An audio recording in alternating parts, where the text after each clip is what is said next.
violating Part 800.3.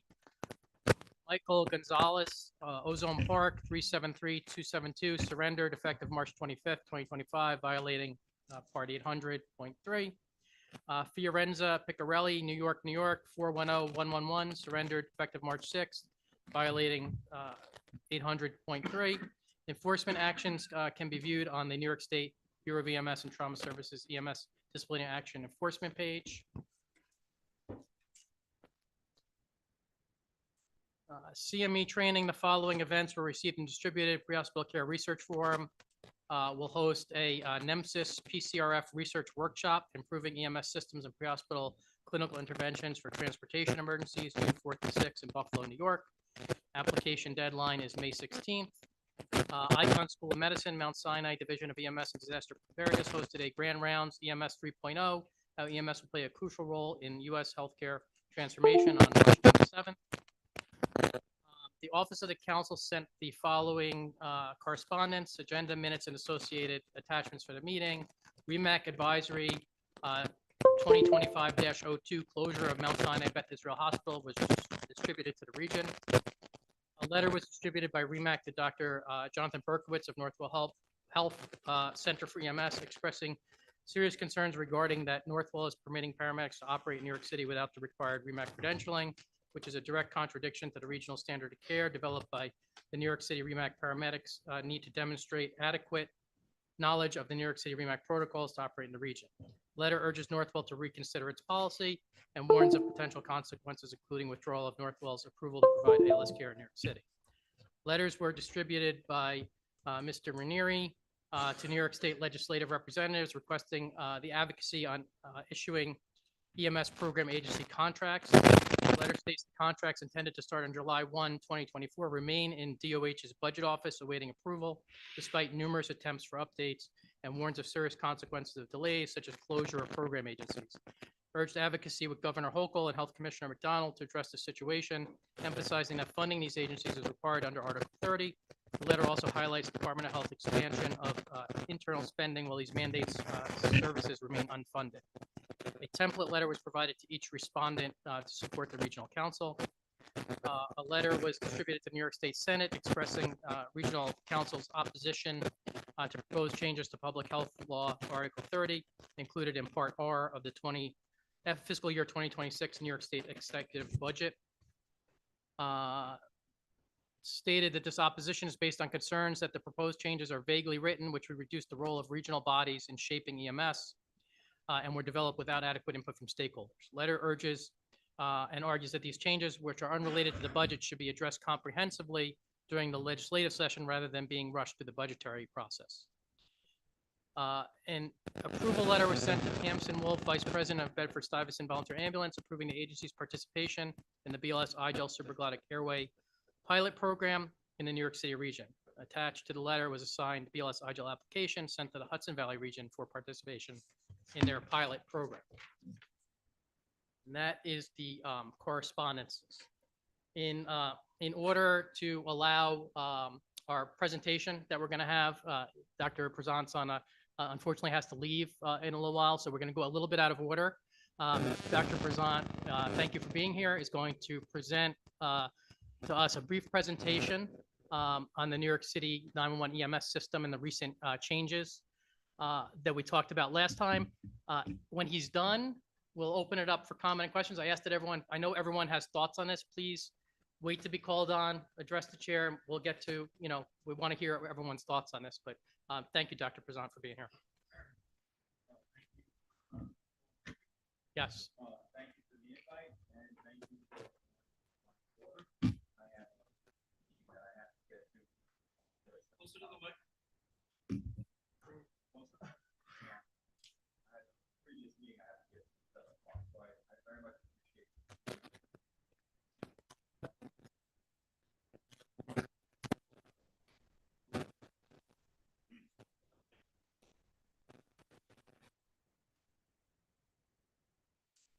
What I've been, is that better?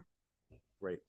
What I've been asked to talk to about today is something that we sent out a few weeks ago and started 1 week after that on March 19th, which is our return back to a 10-minute transport program. Return back to the closest hospital, the closest appropriate hospital. Let me go through some of the details, and I want to also admit one of the problems that we have, which shall be corrected, I'm hoping, within the next week. So historically, 911 was designed to bring patients to the closest hospital. There's no doubt about that. There's no controversy about that. That is the way ambulance in a 911 system originally performed. Over time, with changes in medical technology, we realized that certain patients, certain very ill patients, should go not to the closest hospital, but to the closest appropriate hospital. And we, as a region, have signed on to that. STEMI, strokes, hyperbaric patients, etc. They go to the closest appropriate hospital. And certainly for those patients, all right, we're not concerned about just 10 minutes. If you can get to that next appropriate hospital and the patient is stable, it is in that patient's interest to go there. And nothing in this program, in this new protocol, nothing has changed with respect to that. And I will show you data to demonstrate that. Now, over time, the 911 system, as we all know, has increased.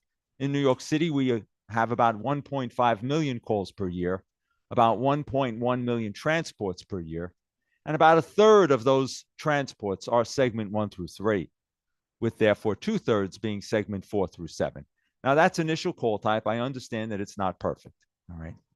So we are being drowned by low acuity patients, all right, in a system that was designed for high acuity patients. But we want to transport everyone. We want to get people to where they belong to go. But we have to, in a limited resource system, we have to have enough resources to get to the sickest patients as fast as possible. That's the goal of this. The 911 system is rapidly becoming a healthcare crisis system because we are taking way too long to get to the sickest patients. We need to increase availability. And the only way to do that, because no one's going to give us an extra 150 ambulances like they did during COVID, the only way to do that is to improve response time, improve transport time, improve ED turnaround time. And we're doing multiple things to try to achieve all of that, as I'll demonstrate momentarily. So our shared goal, therefore, given the limited supply, is to increase availability, and FDNY has a 5-pronged strategic plan to achieve that. Increase supervision and improvements in the workplace, increase 911 EMS staffing with the use of smarter resources. For example, we've deployed the fly car, the PRU. This is where ALS transport is not needed in about 40% of the cases, and therefore this ALS vehicle is able to get to places more faster and have increased availability. They're seeing 2 or 3 more cases per tour than a regular ALS vehicle. We also want to decrease emergency department turnaround time. We've only been talking about that for 30 or 40 years, right? It was 20 minutes, then it was 30 minutes, now it's 45 minutes. This is nobody's fault, and we all share some responsibility for it, including our own workers. But by having a hospital liaison unit that we've now staffed in nearly every Bronx hospital and ultimately want to staff in every hospital, we've managed to reduce ED turnaround time initially during like the first few weeks by about 3 minutes. And in hospitals where it's been there for over a month or so, by as much as 12 minutes, which is huge, right? And what you'll hear about today is our interest in decreasing unapproved, prolonged transport times, right? And then I'll conclude with some rapid slides on some ideas we have to increase alternative options. Our past practice has always been closest hospital and will always be closest hospital. Our goal, all right, is to get rid of prolonged transport times. That's the goal of this program, all right? The 10-minute rule, all right, allowed for patients or crews to choose a hospital outside of 10 minutes, an additional 10 minutes, all right, for what could be 20 or even 25 minutes for transport time. It allowed that to happen without any approval whatsoever. You could go 10 minutes further than the closest hospital. That might be 13 minutes. In many cases, especially during rush hour, and we have data for this, it was 25 or 30 minutes. And that occurred without any approval, either based on crew choice or patient choice or some combination of the two. That is the only thing we have changed. There is no longer this 10-minute rule. We will show, and we have shown, the closest hospitals within 10 minutes, all right? And anything past that requires either a supervisory approval or an approval by OMLC, by telemetry. Now, I will admit right up front, we've had two growing pains, all right? The first one is that with the 20-minute rule, I call it the 20-minute rule because the 10-minute rule is a misnomer, all right? It was 10 minutes above 10 minutes. That means it's the 20-minute rule. We should call it that so that people realize that without any approval, transports are taking 20 or more minutes. And that's just not fair. So the first thing is we had promised to show multiple hospitals on the MDT that were within the 10 minutes, roughly within the 10 minutes. And unfortunately, there is a snag in our MDT that it's not showing that.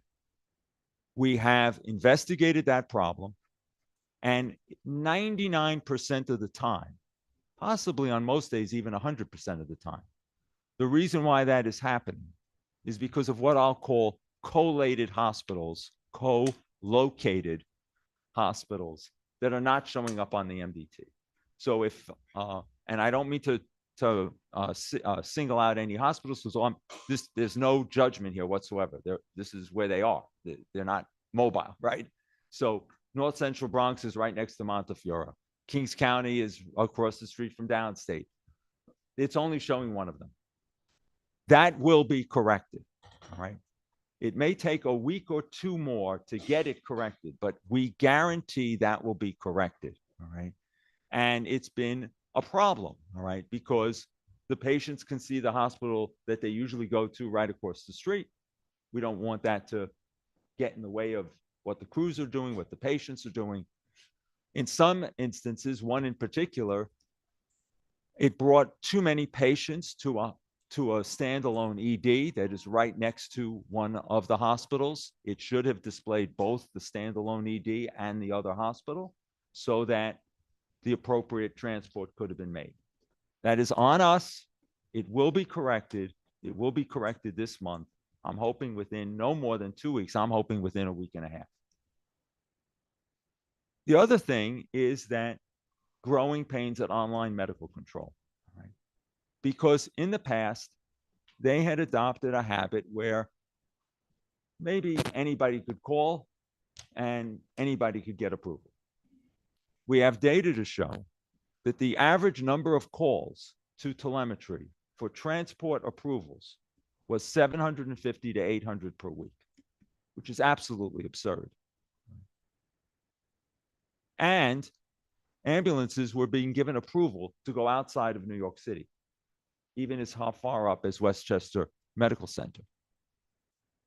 So OMLC has backed off on that and now is saying what they had always said, which is what they were always supposed to say, which is we are only going to approve a transport greater than 10 minutes if it is a medical necessity.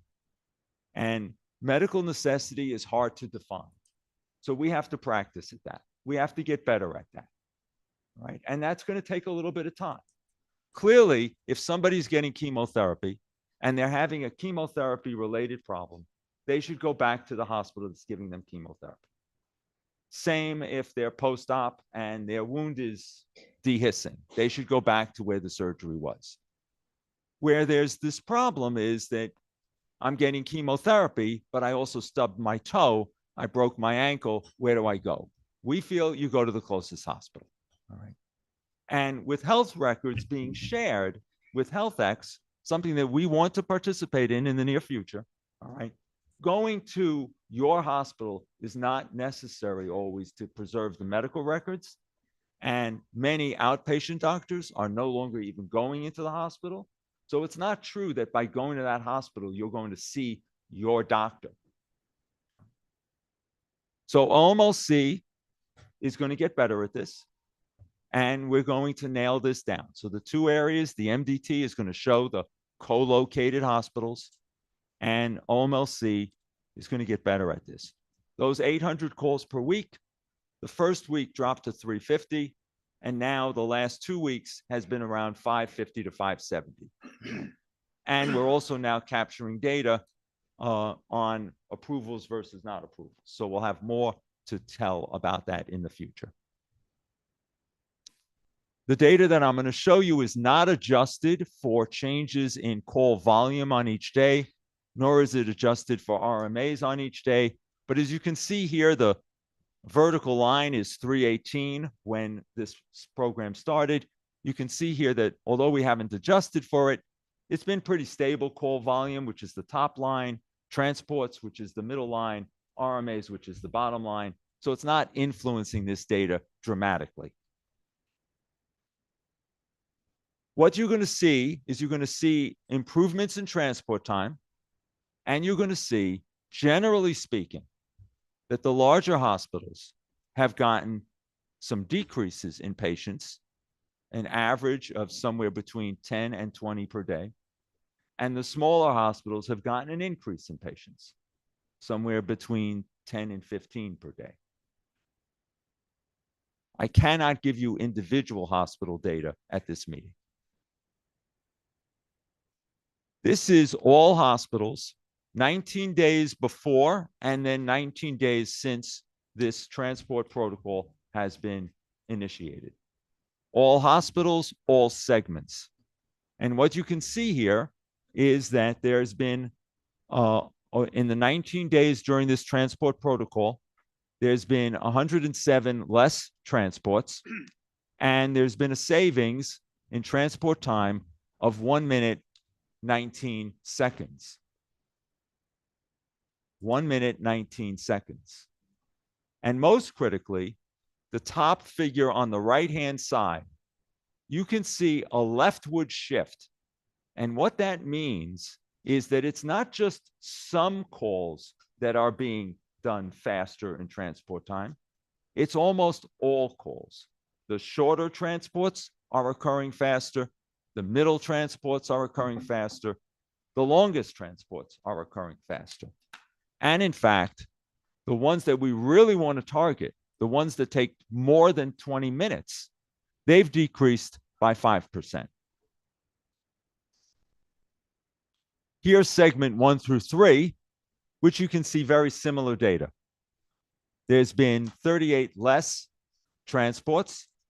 There's been a savings of 1 minute, 15 seconds, and transports greater than 20 minutes have decreased by 4%. Here you can see segment 4 through 7, almost identical.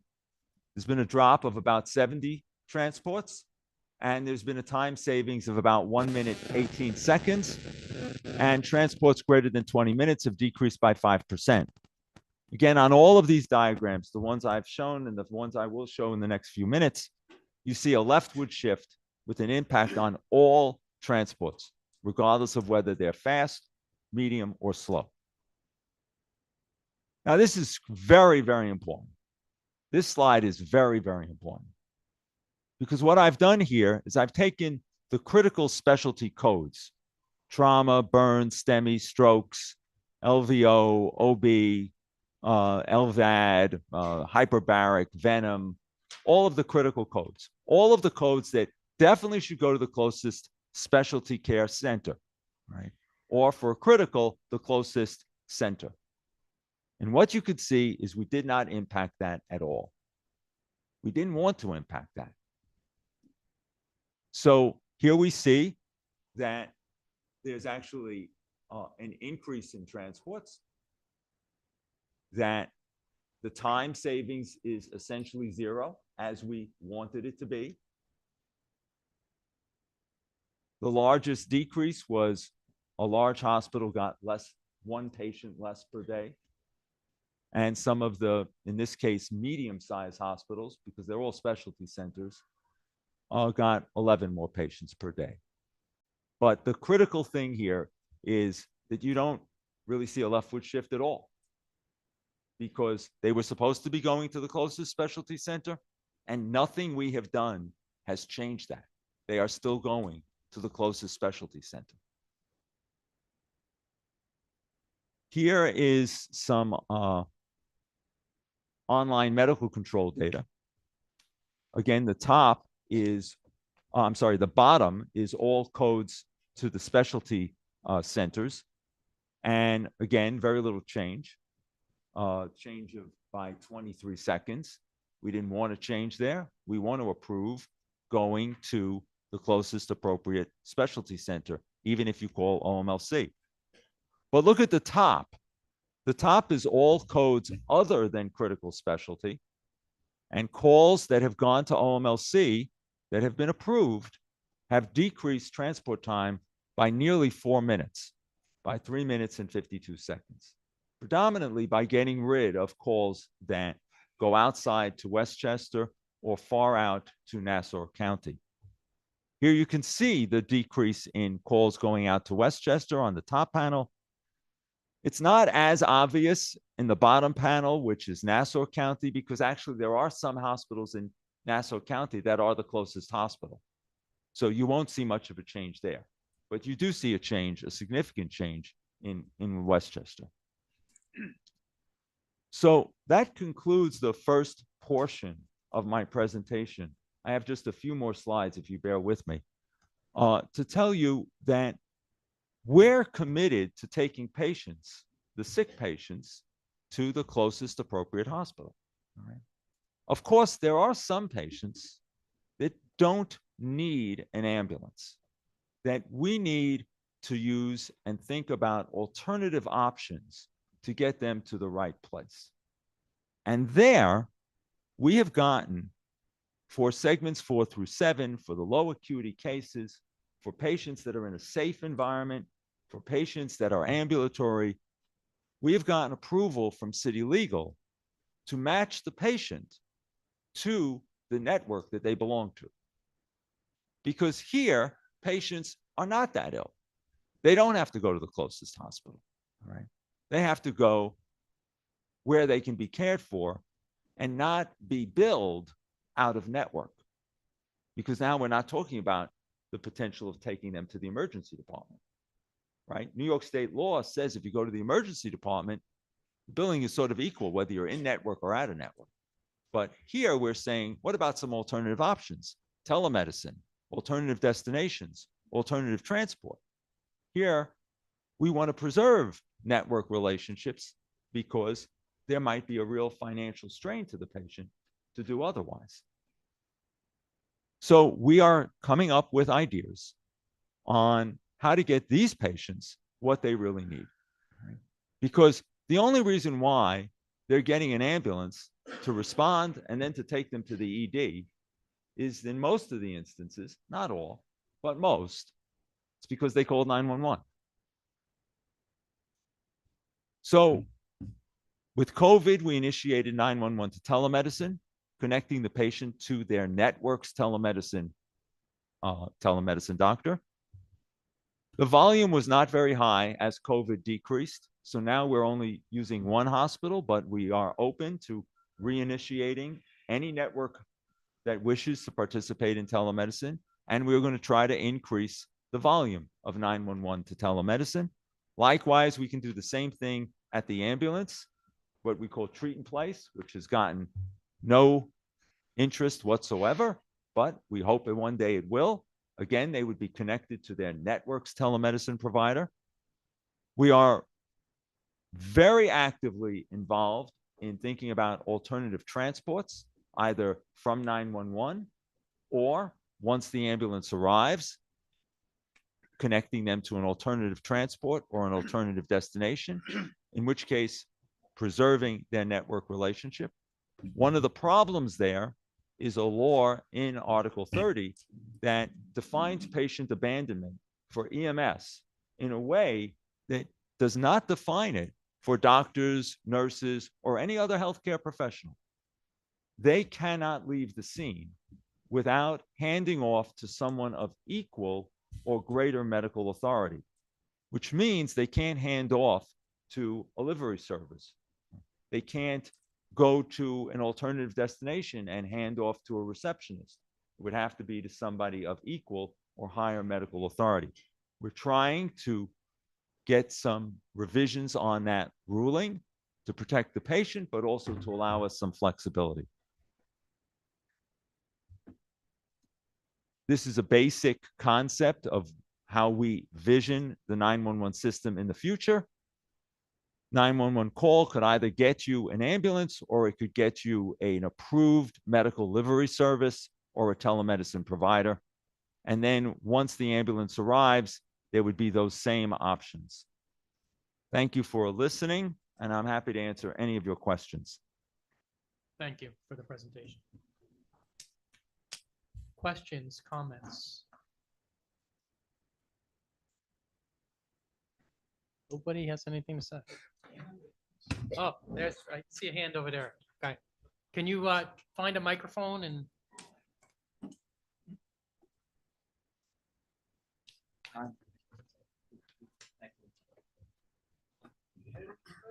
Here, grab this. Is that all right? Well, I want to thank you very much for coming, and a very nice presentation. It helped clear up a lot of things. I know we spoke about a number of these things. One, I encourage you again to look at the 1095s, because there's a large wait time waiting for escorts in the jails and et cetera, et cetera. And PD has to send them. We just look at the escorts. The 1095 is a quite a long thing. And also I encourage the RMAs within the 10-minute rule. So maybe you should fine tune it. I know the RMAs didn't change, but look at the RMAs within the 10-minute rule before you change it, and the RMAs after. Yeah, that's a good idea. Because, director, it doesn't do any good to get a patient who should have went 8 minutes away, and you get them. You don't know that neuro, you got to scan them, you got to do this, got to do that, and they do everything at the hospital 8 minutes, 9 minutes away.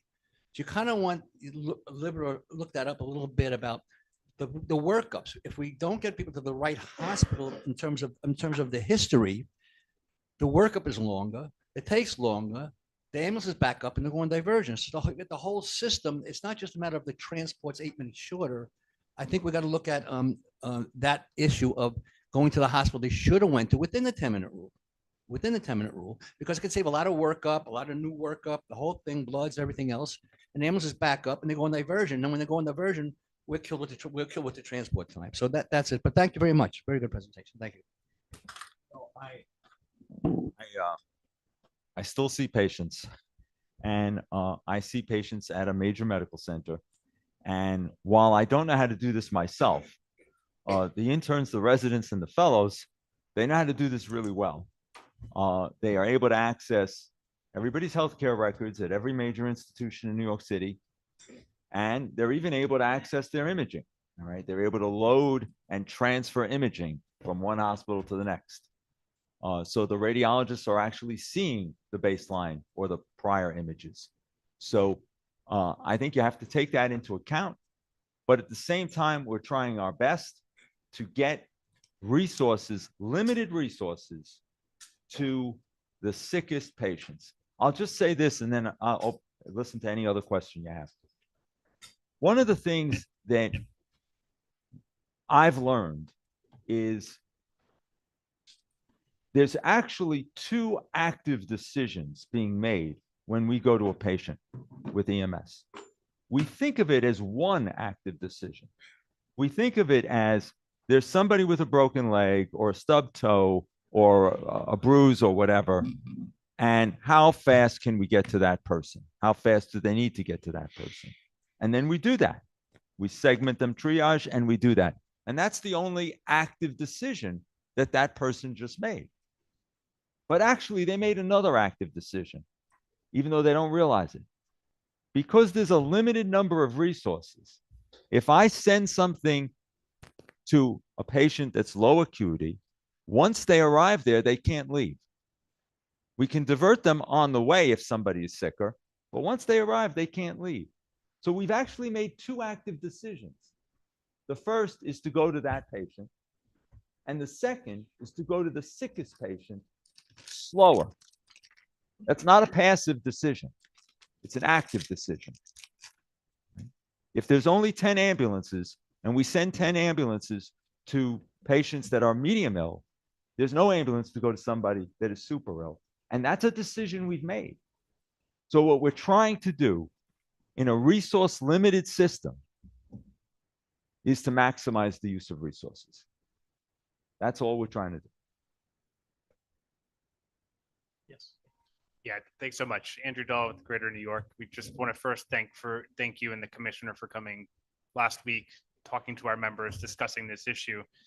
You know, the one thing that I think remains a concern, right? We're talking very operational here. We're talking about a minute 18. We're talking about numbers and shifts, but we're not talking about the clinical patient at the end of the day. And I think that's what remains of concern is that, you know, you mentioned, you know, you grabbed onto the phrase, you know, your doctor, and they don't really work in the hospital anymore. No, but they do belong to that health system, right? Their continuum of care is all within that health system. And that goes beyond just the emergency department. And so our concern is really, you know, these segment 1 through 3, those are the STEMI strokes.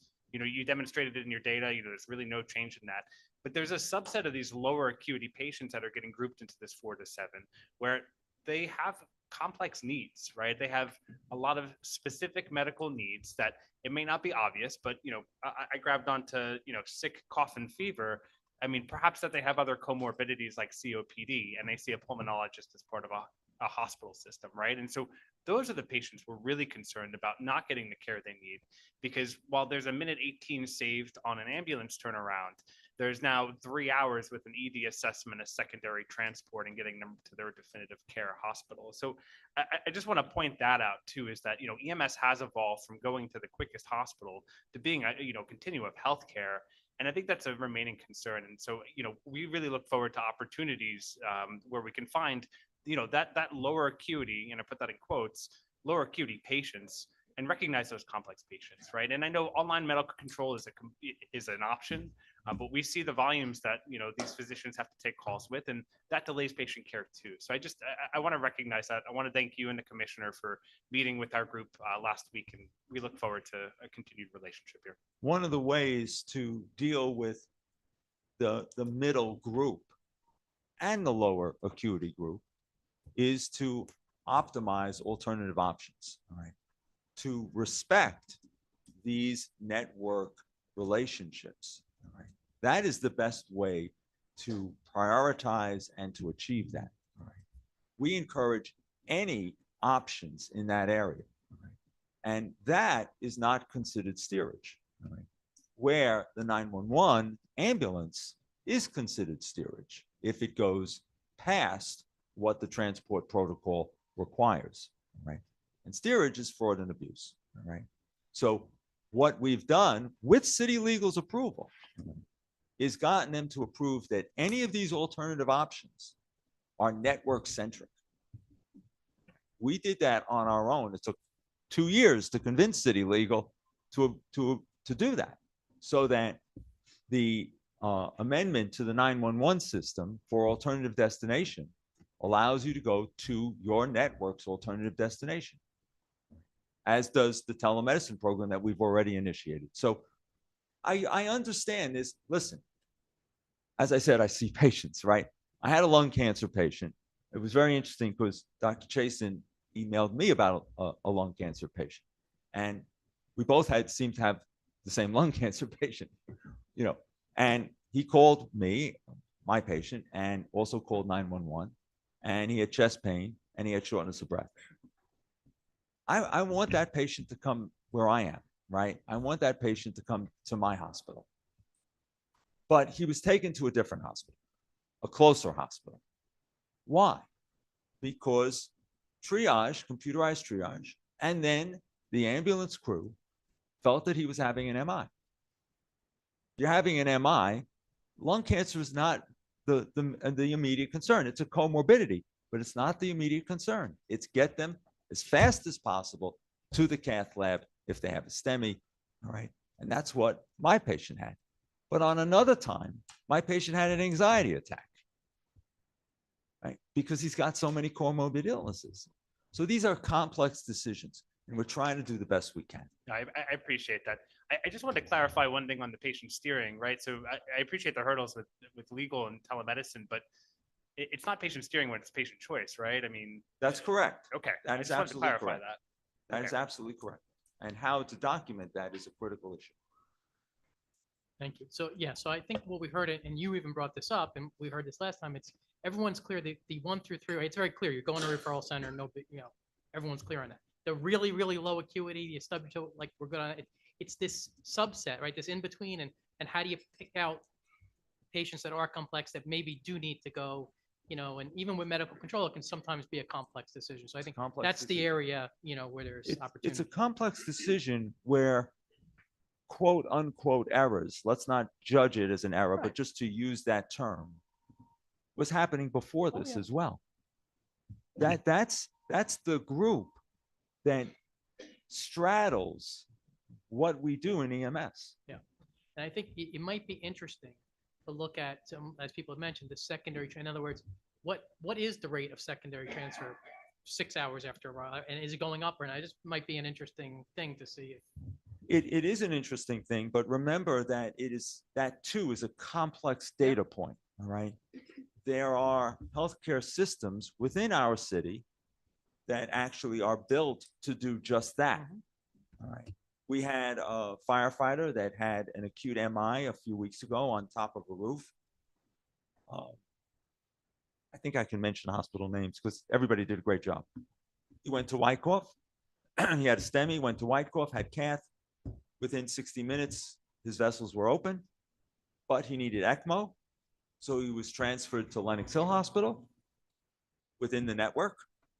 And then the ECMO was prolonged and he needed additional things. So he was transferred to North Shore Hospital. And that's the way North Shore has built their system. Those extra things weren't present at Lenox Hill. And the stuff that, so each step he got to different level of care. That transfer occurred not because there was a problem in where he went the first time.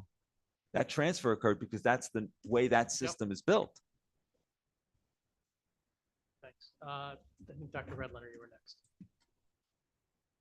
Dr. Prezant, thank you. You are actually my medical school teacher, right? And at Einstein. That's so how old I am, it's guys. been going on for some time, but no, I appreciate it. I was a fellow at FDNY in 2012, but I thanks for the explanation. It's good to hear the specifics of the discussion and the decision making around FDNY's decision. I think it's pretty safe to say that we in this room, you'll find general agreement about the need to address low acuity patients. There's no question in my mind that this is where we have challenges related to the ability for the system to handle this.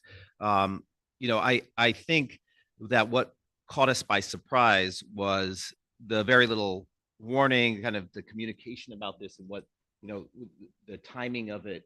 Like, I don't think anybody understood why now. I think these are issues that we've seen for many, many years. We've been talking about through the last decade or so around the challenge of these calls. So I think that was the thing that I think took us by surprise and kind of disrupted our normal day-to-day experience with the 911 system for our crews and for our patients as well.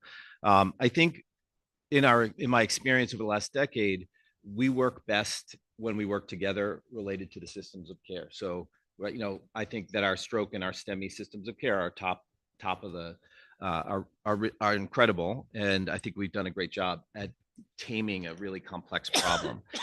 So, again, I think again that to me, this is a little bit why this decision so rapidly, I think, struck us as a little bit out of place. Again, I don't think anybody's against the goals of this decision. And again, I think there are a few things that I would suggest or ask you to consider, which are there are major kinks in the system that you've identified with regard to this, to the, the limits of a reasonable limit of patient choice, right? If a patient is on the border between hospital A and hospital B, they usually go to hospital B, all their doctors are there, and it's equidistant or a little bit different. They should be allowed to go there. I think we agree on that. That's kind of a system. The problem that was identified about this patient, for example, a homebound patient with multiple comorbidities who has, borderline sepsis, and the family refuses to go to the patient, the hospital that was chosen, they shouldn't be left there. Like, they shouldn't be forced to have an RMA in that situation. And I think, again, I think that we have to do a better job at identifying what that patient is like. And so, again, I think that the last few slides that you had up there are really important, right? How do we build this alternative system? That's what we were talking about through ET3 and getting those resources into place. Again, I'm of the mind that I agree with you. I want to get to this point. I just think that the implementation of implementation has, I think there's some risk to it. So in regards to patient experience, patient safety, that I think we have to think about as as providers of the system of emergency medical care. And so I would just ask you to consider, ask the fire department to consider, pushing it back. And I think we'd all want to work hard to make this, to get this to happen. But considering what's happened over the last couple of weeks, I think that it would be of interest to the patients of New York to take a pause and think about how to make it work. Make sure that the CAD is working. Make sure that the online medical control is right, and then think about these alternatives and how can we help you to make these available to other people. Let me address that directly. And here we have a disagreement, and it's not going to change. All right. So we are not going to take a pause. We see no evidence of patient safety issues. Right? We are happy to look at any cases that are sent to us and to review that and to alter our decision based on that. What we have recognized, as I've said, is that when hospitals are co-located very close to each other, the system should show all of those hospitals. We don't need to take a pause for that. We will be instituting that within a week or so. All right. So that's going to change. All right.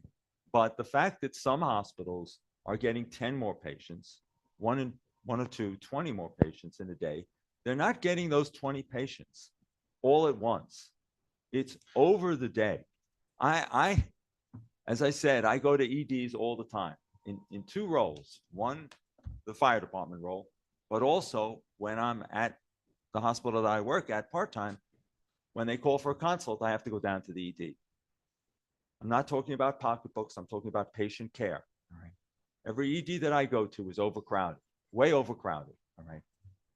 Getting 10 less patients is not going to make any difference to them, and getting 10 more patients is not going to make any difference to them. There already is a safety issue. We are not exacerbating that in any significant way. I don't want to mix the fact that, okay, we should have announced, we did send out a letter about this, a protocol about this a week in advance. We should have done that earlier, and we should have had a meeting with all of you, and I apologize for that. But that was done. This is now, all right? We have not seen any significant safety issues. We are going to continue on. The only way to get OMLC to find the right mix, because it's complicated, is for them to have that experience. And the only way to get the co-located hospitals is to change the MDT, which we're going to do. So those are the two things that I promise you, but it does not include a pause. Hey, thanks so much. Matt Harris, I'm Pete's emergency and an EMS physician. I just want to echo, I think, Mike's sentiment, and I appreciate you recognizing that there was really essentially no communication or engagement with any of us about this. And I think that was an opportunity lost. I think you have a huge brain trust in this room, in addition to the talented folks you have in your group. I am, I think I hold the responsibility in this room to advocate on behalf of children, right? I think I can talk about stroke and trauma, but I advocate for kids. When you look at the data here, and this is a fundamental problem, the city and the state, that there aren't, other than trauma recognition, there isn't really a formal pediatric recognition. We have our Gen Peds, and our Peds emergent care, but there really isn't a formal definition for this. I can tell you 2 cases from last night. I'm happy to pull 10 more cases from my colleagues at Columbia, NYU, Sinai. We know that in New York City and around the country that EMS under triages children. So the Peds belly pain that I saw last night that went to the closest hospital, who was an onc patient who had typhlitis and sepsis, but went to the closest hospital because it came in as a segment 7 Peds abdominal pain. That kid's in the PICU and intubated because they did not go to a children's hospital, which was 12 minutes away from where they lived. It wasn't even my children's hospital. Okay, they could have gone to a children's hospital. So I think number one, I would love to see the data the next time you guys have the opportunity to just look specifically at the pediatric patients, because it's not listed here. And I think that there's a high likelihood of under triaging in the pre-hospital setting, and as a result, endangering children. I don't think there's a softer way to say it. Anecdotally, and I also serve as the medical director of our transport team, our volume has skyrocketed in 3 weeks, which is great on the back end, but to say that this has no impact Which hospital on are you? Cohen Children's. Yeah, Hospital 35B. To say that there's no impact, but again, I don't know if Mark's here tonight, but Columbia's had the same thing. I don't know if Kevin or Mike, you want to talk about Sinai, but in talking to Columbia, they've had the same issue as well. So again, on the back end, kids are getting there, but they're getting there not 3 hours later, 6 hours later, 10 hours later. And all of you guys who are general emergency medicines obviously know that kids struggle to get great care in general emergency departments. Same way an adult would struggle to get great care in my pediatric emergency department. So I think I would ask the next time you have an opportunity to present the pediatric specific data, that would be helpful. The other point I would just generally Can I ask you just to- comment on that Yeah, first? please. Yeah, Great idea. Thank you. Sure. All right. We're definitely going to do that. Peds trauma is in the specialty area here already. Peds critical is in the specialty area, but it's hidden there. I get it. Great idea. I will say that when I look at, I can't talk about specific numbers. The lawyers told me not to do that, but Columbia has had a decrease in patients. Now, maybe you're talking about Columbia Children's Hospital, all right? But Columbia, the major center, has actually had a decrease. yeah. And interesting, and again, I can't speak to this. I'll ask you guys again the next time you have a chance to present the data, is that, and correct me if I'm wrong for people of these institutions, that all the children's hospitals are co-located on the campus. So I don't even know how that falls in. I don't know if we even show up on the MDT as, independent of the LIJ campus, because in the trauma systems of care until recently, we didn't. Now it's predating all of this. So I'll defer to the FDNY experts in the room. It does show up. I just found out it Perfect. does. Yeah. So thank you. The other thing I think, again, that would help facilitate this ongoing and hopefully, while I recognize you guys have made the decision not to pause, which I disagree with, it's not my decision, right? Is it certainly needs to be iterative. So when we talked about the 107 fewer transports, how many of those were ALS, right? The septic, homebound patient, how many of those were Peds? Because I think it's not a marker of success that we reduced to 107 if 50 of them called back 6 hours later. So I just want to. We completely agree. Yeah. The purpose, I was hoping that transports wouldn't change at all, all right? I'm just giving you that data, Yeah, no, all thank right? you. Yeah. The purpose of this was to improve transport time. But we're definitely going to do the PED stuff. We're committed to that, Thank all you. right? It's a great idea. Appreciate it. Thanks. Dr. Barber. Hey, Dr. Poussin, how are you? Good. Just gonna, I think this problem being yours / ours, I just wanted to hit one other piece that probably hasn't been brought up today. Charlie, can you hear me? Good. I'll make sure I don't want to get yelled at, by Charlie. The staffing issues, that's an FDNY problem. We're happy to help. The voluntaries are a sizable component of the 911 system. In some boroughs, up to 47%. In my borough, it's 40%. But of the pieces of the puzzle that relate to an EMS call, the call types, right? That's one issue. We can't stop people from dialing 911. The field operations pieces, the staffing, ALS, BLS, fly cars, also not under our control. The transport itself, you mentioned that this seismic issue creates a minute 18 difference. But on the turnaround time, it's 3 to 12 by staffing an HLU at the facility. Now, my facility is down 25% of its volume. And I know that the volume is actually going to our other site by the same faculty, many of whom are sick, many of whom need to be secondarily transferred in a geographically isolated environment. So I'd actually like to know where to send the list of cases we have, because I have one. A list, not just single case. Let me interrupt you there. Yeah. Because we've asked repeatedly for cases. I'm sorry you didn't know. Please send them directly to Glenn. Sure. He will have them investigated and, Congratulations. Sorry, and- Glenn. and please copy me Yeah. and of course the division director, all Sure. right? So that we're able to. look at these Absolutely. cases. And, you know, as I've said, even at the last REMAC and such, I'm hearing about, oh, these cases. I can't investigate anything that's not sent to us. Sure. We're finally starting to get them, which is great because now we're able to look at it. But I mean, like, you know, I know that if a hospital thinks that our crew did something wrong, right? Immediately we get a call. So I'm like, what's going on? Are you holding these hundreds of cases until April 15th tax day? I got to get them to investigate them. Finally, they're trickling in. But all this of, oh, this case and that case, great. But without the data, how can I even QA it? Yeah. So please don't hold them. Send them to us. Like this has been going on for 3 weeks and now you're going to give us the cases? I don't understand. If it's that critical, you should have sent them to us immediately. That's my plea to you. And I've said that you were here at the last meeting. I said the same thing. So I don't know why it's taking you now from the last REMAC to now to say, I've got these cases. I'm going to send them to you. You should have sent them to me that time when I asked for them. That goes across to everybody. There's layers, Glenn. There's Well, layers. I understand, the but like I other- said, the other issue- if we put the intubation tube in the wrong place, you're going to wait 3 weeks to let me know? Hell no. The other issue is, you know, we've done a lot of data analysis. all right? That's my other point. Right. So It's your data. we've done a lot of data analysis. You're right. It's our data. Yeah. Right. We've done a lot of data analysis and changing the 10-minute to 11-minute or 12-minute, excluding the co-located hospitals, it doesn't change anything. All right. The hospitals are, and you know, this isn't your fault. It's not my fault. This is where the hospitals were built. All right.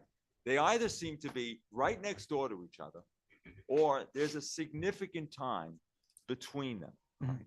So, yeah, it was brought up, you know, why not change 10 to 11 minutes? Well, that's one approach to get the co-located hospitals, but it doesn't get anything else.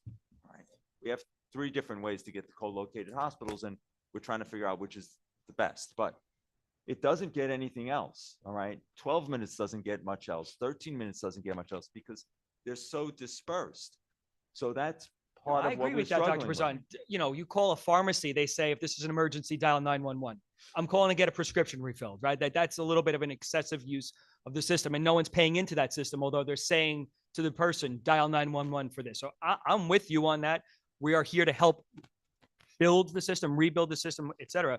My only issue is turnaround time at the hospital seems to be exponentially greater than transport times. Yet this is where the fire department is seeking its greatest, you know, putting the most eggs in this basket. And again, I echo Mike and Matt to say that the launch was in a vacuum and the post hoc, the narrative is controlled. We have no opportunity to share our own data in this forum. Which But, I'd but like here's to the thing, see your own we data. can't do anything. Address Once the we chair. arrive at the ED, that's not, we can't do anything, right? You're saying that is the bulk of the problem. When our ambulances are stuck there for 45 minutes, right? Mhm. And this is not new. This has been going on for years. You've been in the system long enough. Every time we try to approach you for assistance and stuff, what's happened? Nothing. That's something we can't control. Just like STEMI. Once we hit the door with our protocol, we can't insist that, oh, they got to go to the cath lab. It's their shop. The EDs are your shop. It's your responsibility to help us get that turnaround time helped. The only thing we can control is the dispatching and how our protocols are and policy is to get patients to a closer hospital and things like that. That's something we can look at. You're saying that I think you just admitted the hospital piece is not our piece. As much as we can say blue in the face, hey, bring this down. We've done that many times. We need your help. If the Have you church- helped okay. us? No. Right. So what do we have to do? Gentlemen, please address your comments to the chair. I don't To the want chair, crossfire. to the chair. I understand all of these issues, and I wish we had the resources to fix all these issues. As Dr. Seda was just saying, ED turnaround time has increased every decade by 10 minutes. And there's that data is transparent to everyone, okay? I'm going to talk about transparent data in just a moment, all right? But we've never gotten any significant help. So what we had to do after 30 years of asking for help is use our own staff, all right, to babysit patients once they cross the threshold, all right? Because our lawyers have said to us that even though Intala says after you cross the threshold, it's your problem, there's some legal disagreement about whether that's true. So we're babysitting those patients. We're waiting for 45 minutes. So make a long story short, we have instituted these HLUs, hospital liaison units, with our own money, our own staffing. We want them in every hospital. It won't be your problem. It'll be our problem, even though it shouldn't be. All right. We don't have the staff. That's the reason. We haven't, ignored Staten Island. It's that our turnaround time was worse in the Bronx. So that's what we centered on. 100%. All right. As terms of transparent data, we have made dashboards available to the hospitals in the past, especially about ED turnaround time. One of the problems with the dashboards is it required one person to have a password at each of the hospitals. Then that person moves on, changes jobs, whatever, and then the hospital loses access. So we are attempting now, moving the dashboards from Tableau to Power BI. There'll be greater access at each hospital level. We even have a proposal that we will share with Greater New York Hospital Association, but our lawyers will make the decision of making all of this data public access data, completely transparent, all right? So that you will see all of our data. You'll see our RMA data, you'll see our transport time data, you'll see our ED turnaround time data, and you'll see it by segment. All right, that's our proposal to our lawyers. We're trying to find out what we can and what we can't show. I have the data on your hospital and everybody else's hospital right now, and I would say that the largest hospitals have gotten a drop anywhere between 10 and very few. There are like 2 or 3 at 29 average drop per day, and the smaller hospitals have gotten somewhere between 9 and 15 extra per day. That's what it winds up being. That data is not phony data. That's counting every transport, both FDNY and non-FDNY. Thank you. Yeah, we're good. Is it quick? No, I good? think I'm done. All right. Yeah, I know Dr. Prezan has to get to, last comment. I'm honored. So thank you, Dr. Prezan. So I just want to point out some of the assumptions underlying this model that I think draws some scrutiny. So one of the assumptions underlying this model is that there's no benefit in continuity of care. So there's actually a broad body of evidence supporting that continuity of care improves outcomes, reduces hospital length of stay, and improves patient satisfaction. By kind of shrugging or kind of avoiding that, I think we're creating issues for our patients. Now we can disambiguate the patient choice issues, which I think are still deserving of discussion. But taking that aside, the continuity of care part is a real patient care concern. And although you may not feel that what happens to the patient 3 days down the road really has anything to do with EMS, for us, representing patients who are in need of healthcare, they matter to us. They matter to me too. So, I do think that at a minimum, I think Dr. Redland had a great suggestion, which was summarily denied. But I do think we should be talking as a body about what do we want crews who are assessing patients, how do we want them to assess the need for continuity of care? We need more education, more responsibility for them to assess patients and make a smart determination that this is a patient that determines continuity of care. Dr. Harris's example is a fantastic example that in the mind of the EMT or the paramedic who's taking care of the patient, they were like, oh, it's a kid with cancer, but they have belly pain, it's not a big deal. Maybe we need to educate more about recency of chemotherapy, recency of procedures, types of chemotherapy when it comes to cancer, different types of surgeries, how to assess surgical wounds. These are the kinds of things we're going to have to get into if we're going to want to continuity of care Can I to be a address factor the in chair? decision making. I agree with many of the things that you're saying. I see you. So the issue, however, and this is what I'm trying to make clear, all right? And I know you know this, it's balance. Everything is balanced. So I do care about continuity of care. I thought I gave you an example of my lung cancer patient where I care about continuity of care. I care about continuity of care 24/7. All right. And I believe that with additional training, people could assess the child acute needs better than they do now. They don't have a lot of child experience. All right. But, all right, if we divert resources to continuity of care at a 3-day away, 4-day away, 10-day away hospital admission or outpatient, right? We are going slower to the sickest patients. That is not a decision in isolation. It's if you go here, you don't go there. So the EMS system has to prioritize going to the sickest patients first.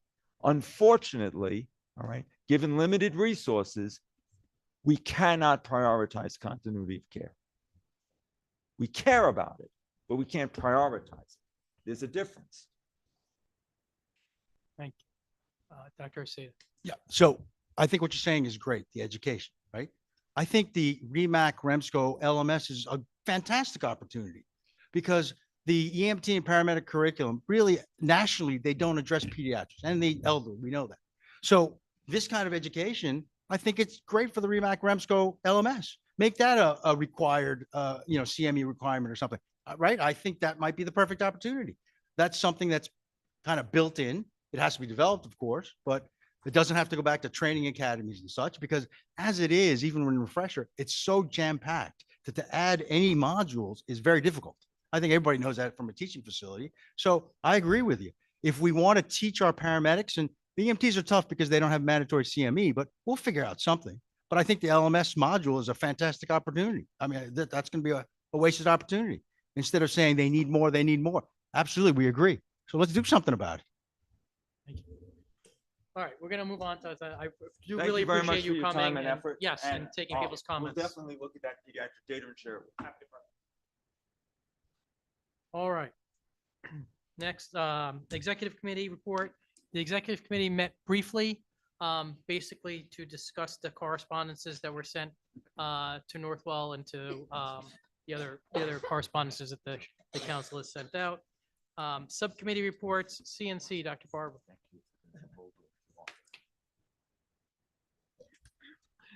Charlie, can you hear me?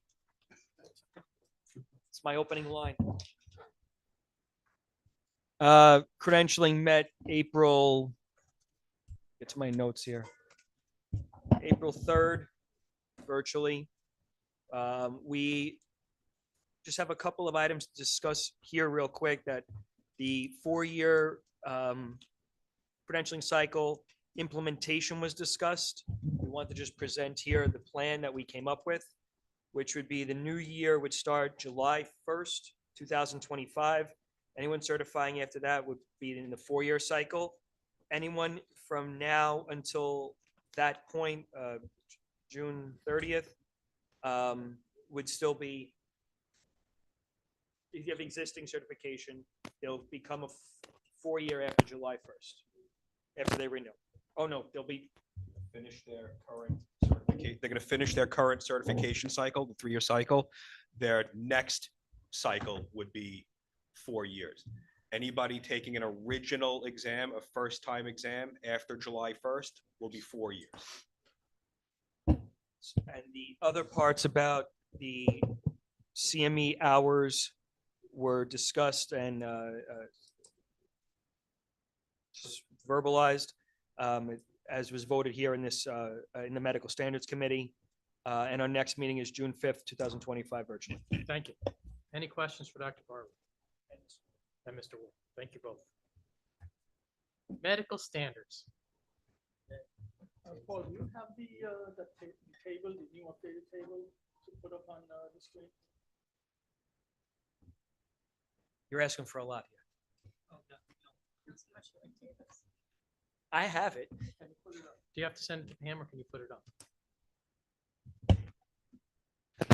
Working on it. Can we come back to that in a minute? Yes. So medical standards met a week ago. Microphone. Oh, I didn't know we have these here. It's like when you're on Zoom, virtual, you have to speak into. No, but when you're on Zoom, you just click a button. Yeah, so medical standards actually met on Zoom a week ago at 3 p.m. And there are a couple of items that are brought as second in motion to REMAC for approval. I think we'll start with Paul Feinsey table. Good plan. And I will allow Dr. Lai to bring, there were a couple of items that were both discussing, only one or two were approved and board second in motion. So go ahead, Dr. Lai. I will give you a microphone.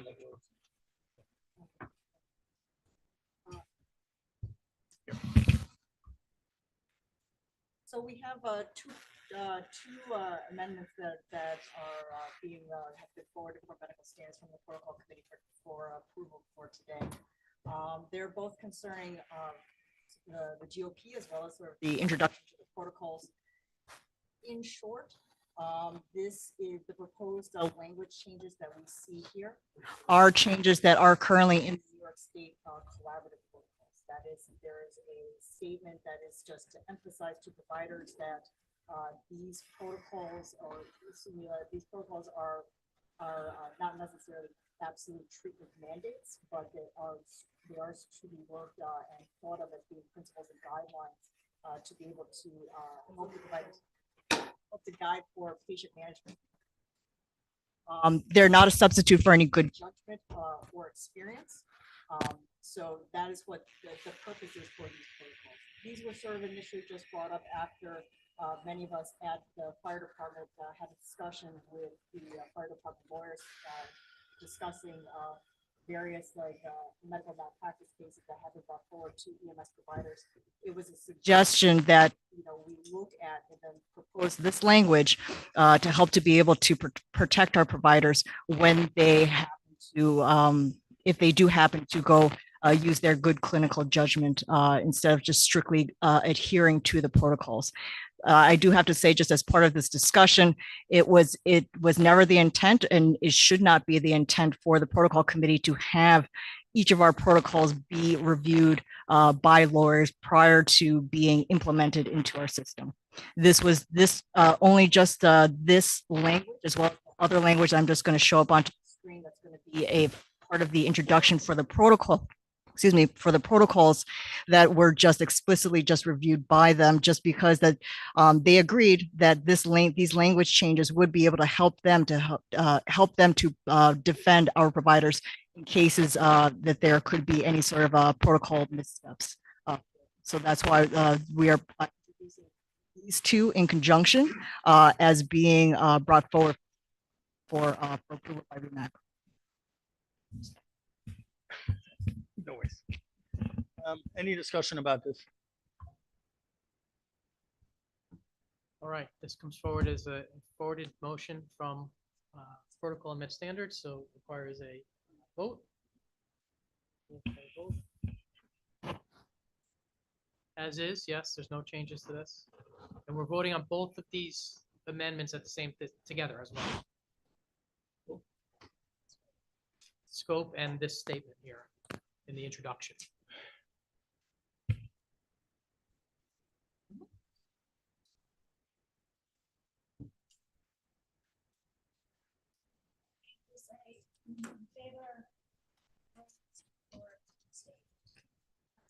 Yes. Bradley Kaufman. Yes. Gary Gonzalez. In favor. Nathan Reisman. Yes. Emma Lai. Yes. Heather Isaacs or Anna Nova. Yes. Jeffrey Raybridge. Yes. Jonathan Berkowitz. Yes. Michael Redline. Yes. Joseph Bowe. Ed Jarvis. Yes. Mark Cantor. Yes. Robert Ruby. Yes. Kevin Majel. Yes. Cindy Vasilios. Yes. Matthew Harris. Yes. Jessica Van Voorhees. Yes. Benjamin Zabor. Yes. Paul Barber. Yes. David Benelli. In favor. Eric Luttinger.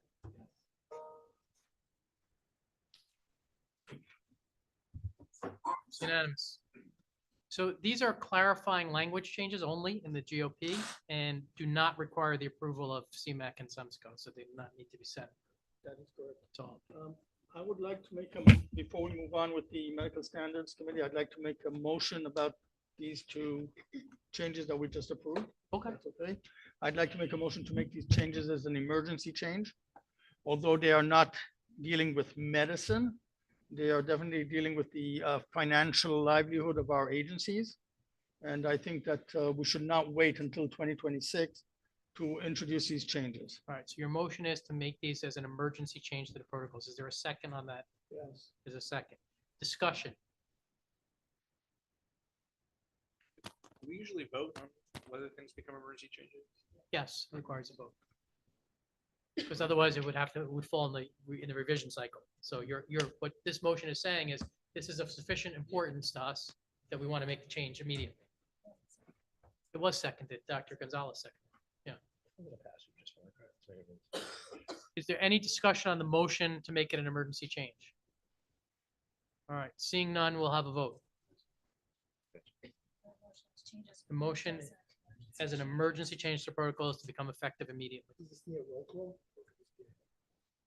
I don't know. It's not a protocol, so Well, I think, all right, so show of hands, all in favor? Any opposed? Any abstentions? It's unanimous. So I'm sorry, just a clarification. Is it for- So they're effective like now? Or That was to make it as emergency change. so as of this moment? It can be sent out, like, we can give it time to like notice people that it's be changed, but it's not gonna wait for July. usually it's in effect when the announcement, right? When the advisory comes out, I think. Yes, Yeah. but that can come out at any time. Once it's prepared, it can go. Yes. We decide to make it an Okay, emergency let's change. move on. Yep. Yeah, thank you. Next item of business from the Medical Standards Committee. Yes. Oh, I see a table up there now. Yes, so this is, there's a somewhat blurry table, or maybe my eyes are blurry, I don't know. One of the two. So the next item was the discussion regarding the number of CME hours that was brought up by the CNC committee. There was a whole discussion, and I will also allow Dr. Barber to further explain, to discuss not only category A and category B hours, but also to discuss synchronous versus asynchronous CME hours. And there were two motions that were brought. First of all, to increase the category A physician hours to 48 hours, of which 18 are asynchronous and 30 are synchronous. And the second motion that was brought was, well, actually that, so, and that category B remains 36 hours, but we removed the, a sentence that took into account courses like BLS, ACLS, PALS, etc. So, Dr. Barber, if you would like to add anything? Dr. Barber, you want anything to this?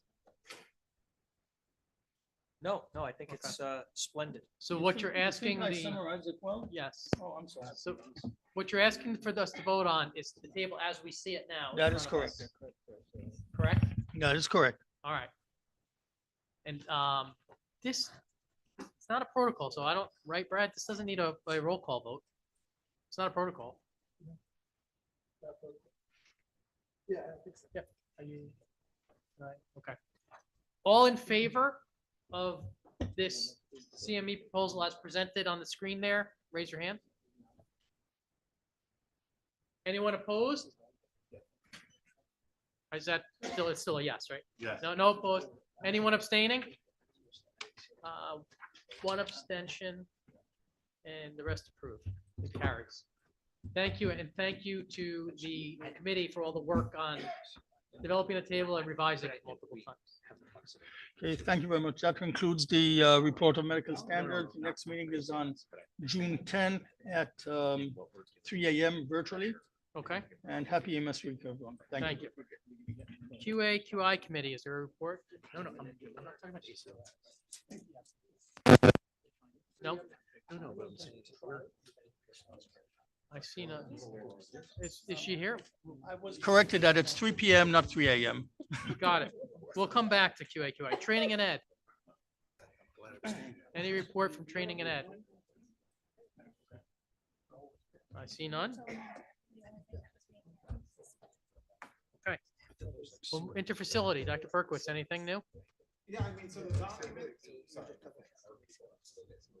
All right, so the document was shared, I think widely, with everyone. So it's, it's a 15-page document, that, I'm open to feedback on. If there's any, I think it's 15 pages and there's a lot of content there. So, I'm going to just make a couple of things. So one, it's still unknown as to whether the region actually has the authority to dictate protocols in interfacility, as to whether it's Article 28 or Article 30. So these guidelines are, I don't know if we can hold them to them. They're actually not meant to be in that perspective. I do think, and I think that just taking the CMAC history on this, about 2 to 3 years ago, someone brought up, one of the regions brought up interfacility protocols for the region to the CMAC, and the CMAC specifically opined that they don't. So I'm going to go into the assumption that if the CMAC said no, that it probably means that we don't have the authority. So that doesn't mean that we can't provide standards or guidelines, which is what this is. I'm happy to take any feedback. If anyone has any general feedback, I'm happy to take it. Ideally, this really just sets a standard that agencies can achieve, but is unenforceable from any really by anyone, even at the state level. So, any thoughts or questions? Isn't that the same thing as our current protocols for paramedic within the region, though? I mean, we seem to, this is not a guideline, right? No, protocols, the protocols are the protocols, like, because. Oh, I'm sorry. I'm Yeah. confusing this with the testing. Yeah, no, this is different. Yeah. This is. Yes. Yep. So, oh, sorry, go ahead.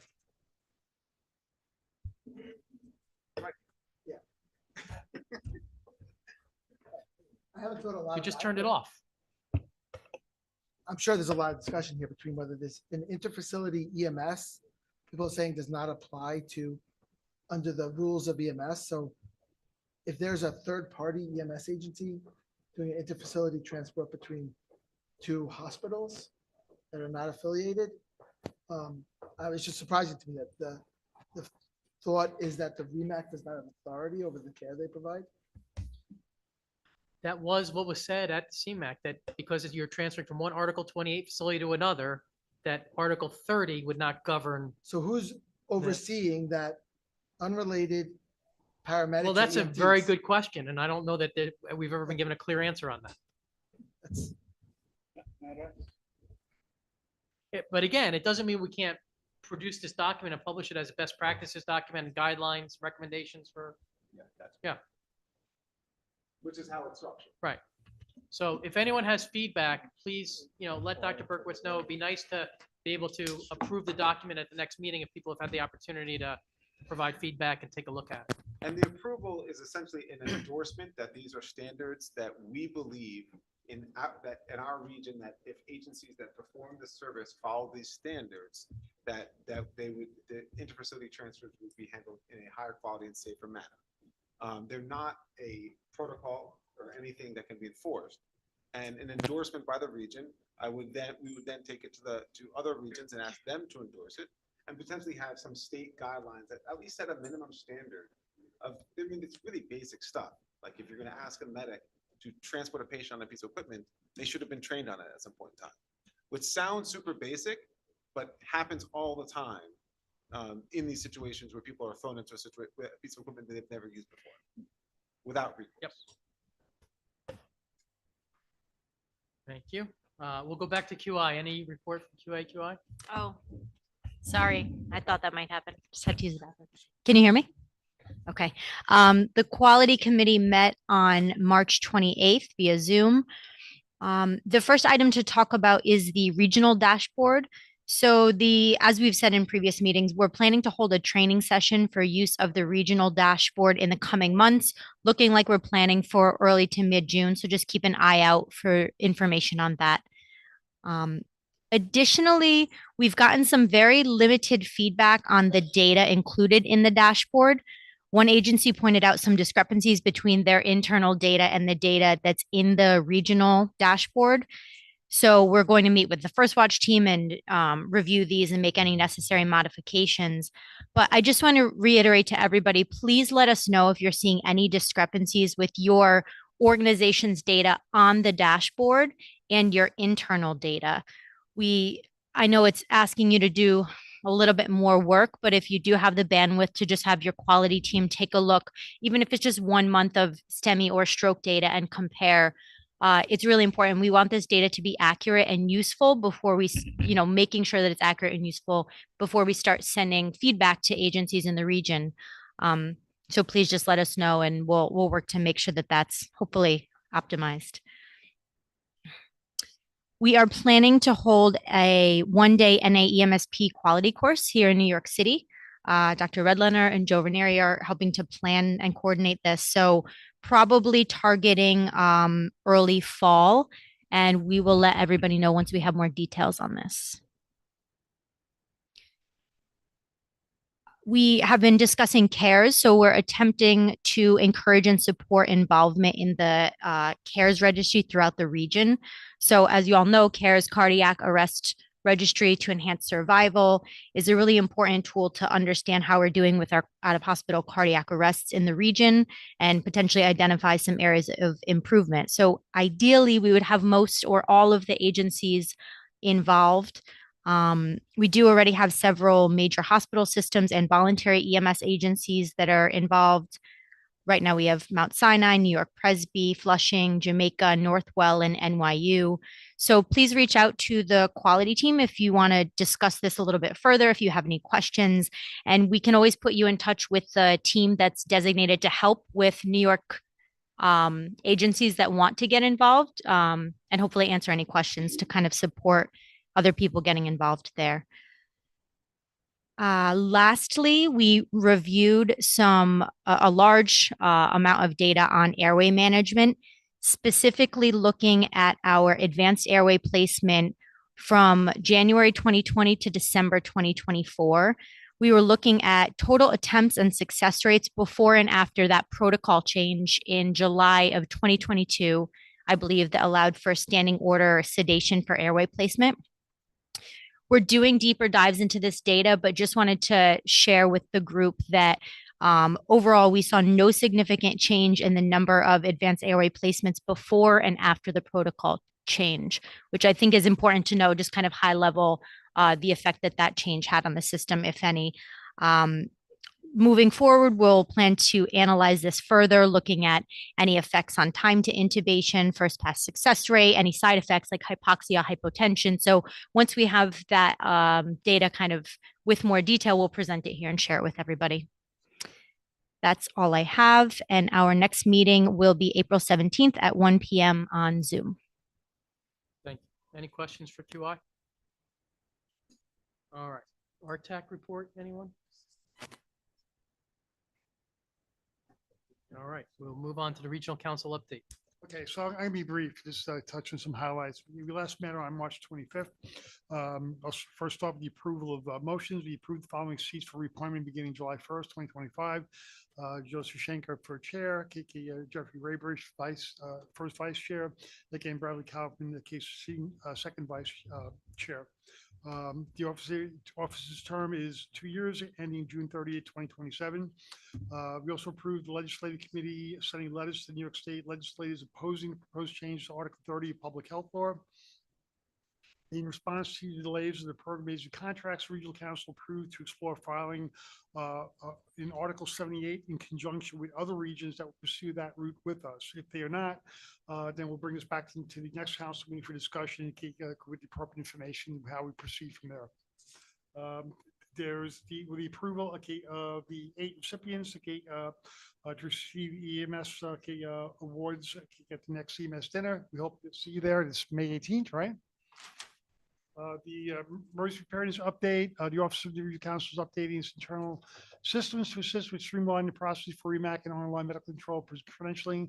More information will be available at the next regional council meeting. The Adams Committee report, there's no new transfer of operating authority applications. There's no new determination of public need applications. Training ed, the fire department and KEMS Bureau of Training is collaborating with the region to develop a stroke module. Once FDNY EMS completes its stroke education module, they will share it for use on the region's learning management system. Again, in return, we will provide our test. A certified lab instructor and certified instructor update courses will be scheduled. The CIU course is scheduled for May 4th, and a full class scheduled in August, September, and October. For legislative, the committee responded to the state's challenges regarding the council's credentialing authority. In response, is considering potential solutions, including proposed changes to Article 30 to explicitly reaffirm the authority for regional credentialing within the law. And the last item, the Regional EMS Council recently discussed the impact of the two new ambulance transport policies was discussed this evening. We thank Dr. David Prezant for coming in this evening. Thank you. First I'm hearing it, but I don't stay. All right, CMEC and SEMSCO did not meet last month. The next meeting is in May, so there's no report. Unfinished business. Dr. Berkowitz, do you want to comment on, I mean, it's up to you. No, I'll comment. So, I mean, we're in receipt of the letter that was sent by the executive committee. The letter has a different opinion that was received from the Department of Health. So as such, we forwarded the letter to the Department of Health for their assessment. And we're pending their review, and we'll abide by whatever the Department of Health determines. Any other discussion on that issue? I think we'll await further correspondence and go from there. Thank you. Does anyone have any other unfinished business? Dr. Redline, like you want something to say? I'd like to kind of continue the conversation about the FDNY operating order from before. And I'd like to propose some ideas about what we might do as a committee. And I'll just preface that with saying that as REMAC, I feel that we have a responsibility for patient care in New York City. And so I'd like to propose a few ideas, right? The first is I would propose, I'd like to make a motion to set up a committee to explore the idea of the low acuity patient and to work on the definitions related to those patients who we find in the middle. Okay, that's not a good motion, I understand, but I'll translate. you are re-articulate. This is one of my weaknesses.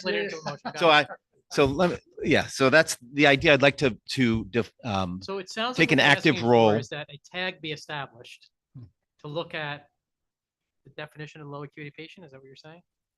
I would like to, yes. So let me not put it in the form of a motion because I'm not very good at that in general. But what I'd like to say is that I think it's really important to define the patients who straddle the low acuity definition in terms of their medical complexity. And so I'd like us as a committee to establish a tag to explore that idea. Okay. So I'm not quite sure what you mean by the straddling the low acuity part, but I got the rest of it. So basically what you're saying is you're making a motion that the committee ask the chair to establish a tag to look at the definition of low the acuity definition patient. of a low acuity patient and complexities of care. Yes. Is there a second to that motion? I see a second to that motion. Discussion. It's your motion. You could speak if you have anything else to say. Otherwise, we'll go to. No, I think that this is one of the things that is going to make or break this protocol. I mean, I support, again, a lot the work and the ideas and the objectives of what the fire department is trying to achieve, but I think we need to be very clear about that specific issue. Dr. Berkowitz. Yeah, I mean, this is very similar to what I was alluding to, what I mentioned before. I think that this is about continuity of care and what can we put in place so providers in the field can assess continuity of care and use that to make a decision. And what kind of policies can we put in place? You know, based on my understanding of what this body can do, even though we might disagree about whether it can require credentialing, it is my understanding that this body can set forth policies and standards regarding Correct. That would be the training. same 3004A that was referenced in the other issue. I think we can, I think that's a lot clearer. There's ambiguity on the credentialing part, which the state considers a license, but Right. this, I think there's that. So I think there's a lot of opportunity here for this body to address the issues. Yes. Okay, just find a microphone if you would, so people can hear you.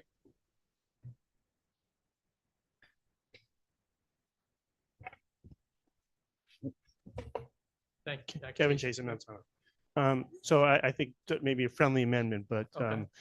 you know, we have established systems of care for stroke and STEMI and trauma and, you know, pediatric patients.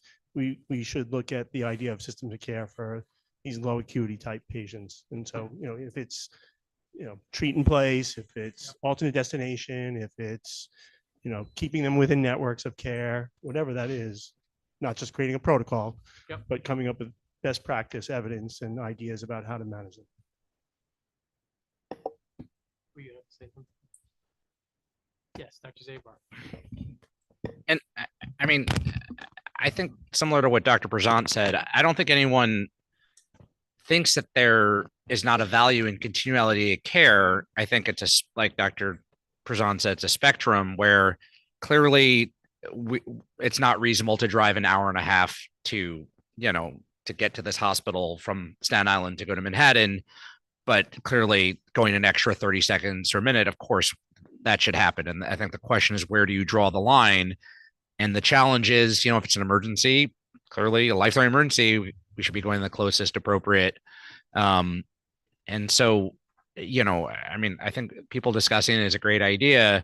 I think the challenge is where that line is drawn. And a lot of that has to do with the operational aspects, you know, of the 911 system in terms of how far is reasonable and what is the burden on telemetry to, you know, call to ask permission to continue care if it's not medically necessary. The garage will not close. Do not worry. Yeah. Thank you, Dr. Zabar. Paul, There's so many implications. microphone. Because Charlie can't hear you. Charlie, can you hear me? No, there's also other implications to think about. So like you guys talk about systems of care. Patient with comorbid disease burden goes to non-local facility, non-emergently screened, discharged, follow up with your guru provider in 4 to 6 weeks. There's a stacked burden to that person not getting to their care. So we're eventually going to see sicker people because those people going to their provider or going to their provider of choice, especially when they're being billed, is actually helpful to the person and it actually keeps the system lean and sharper. And now there's going to be a significant portion of people born by people with limited access to transportation.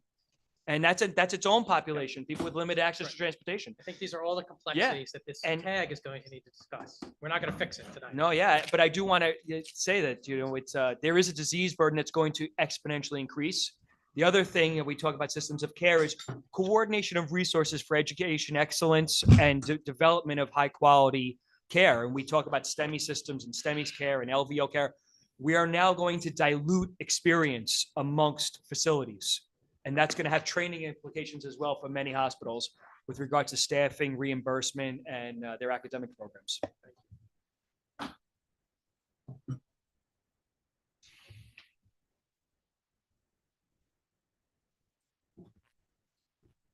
Similar to what Dr. Chasen said, that, you know, you go to the closest emergency department for your emergency, you follow up with your primary care doctor or your specialist for continuity of care.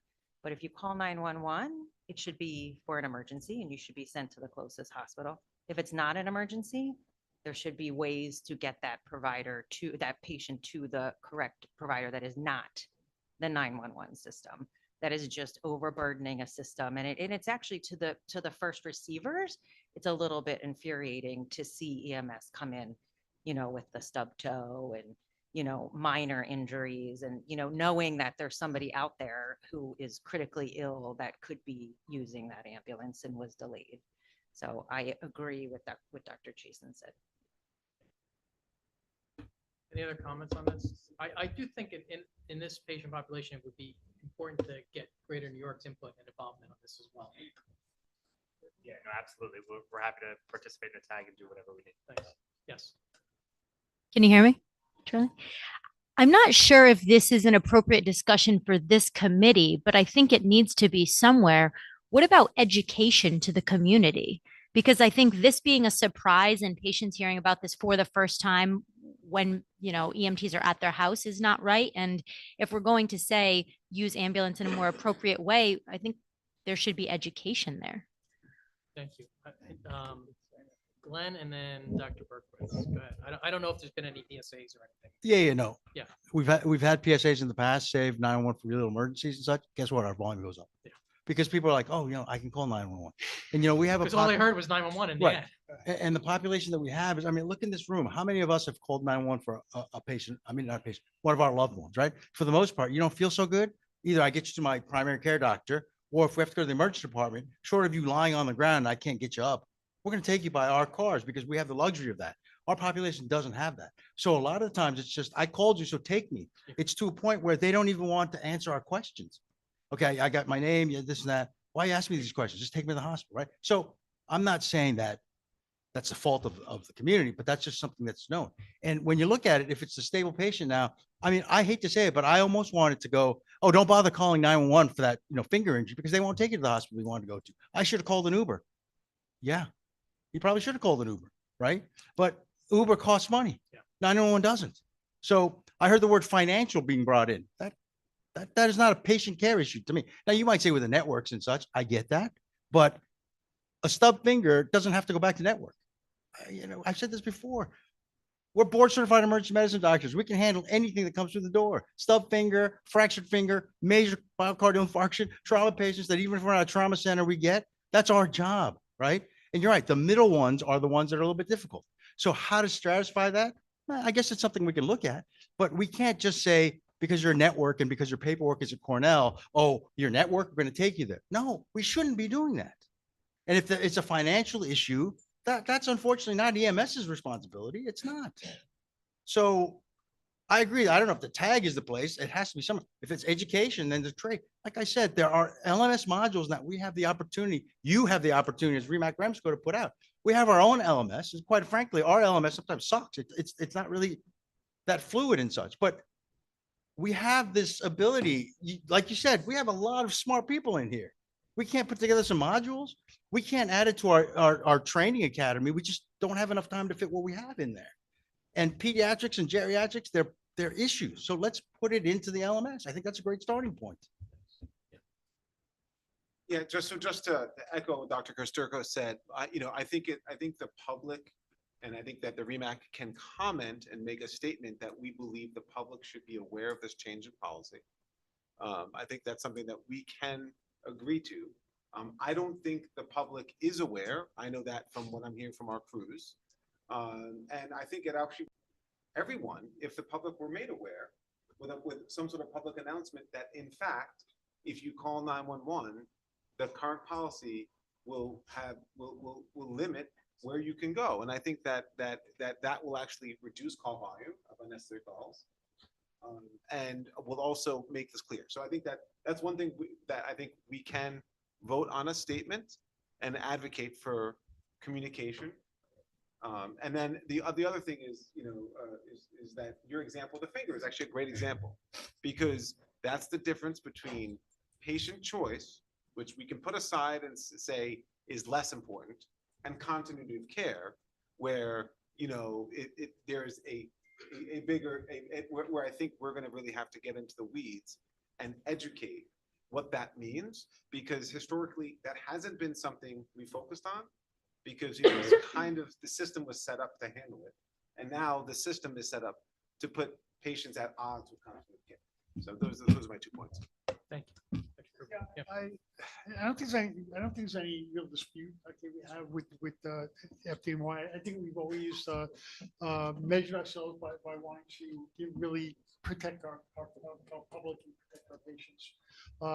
And no one's disputing that a stub toe shouldn't go to, to the closest hospital. Okay, no one thinks that it's a good idea to travel 45 minutes if we bring someone to the hospital. Like in the conversations I heard this evening by both FDNY but also others, okay, there is a category, that middle zone, okay, of vulnerable patients, okay, that was not so clear. Okay, where to bring patients, okay, and I think it's worth having to think about, okay, how do you think about creating criteria for this population? Okay, because the reality is EMS is just one part of a very complicated healthcare ecosystem. Okay, and if you affect one part, you affect other parts. At the end of the day, the patient may suffer. Okay, if you don't think about this very, very clearly. Okay, so I think the tag is a great idea. Okay, let's define low acuity. Okay, but again, what is that middle ground? What should we be concerned with? I'm not talking about insurance, not talking about going in network. Okay, I'm talking about healthcare outcomes. Okay, and what do we do? Okay, to think about how we protect our patients and make sure they're getting to the place where they get the best care that they deserve. Ben, correct me if I'm wrong, but didn't you say last time that we do have a definition of low acuity somewhere? Or is that not true? Yeah. In the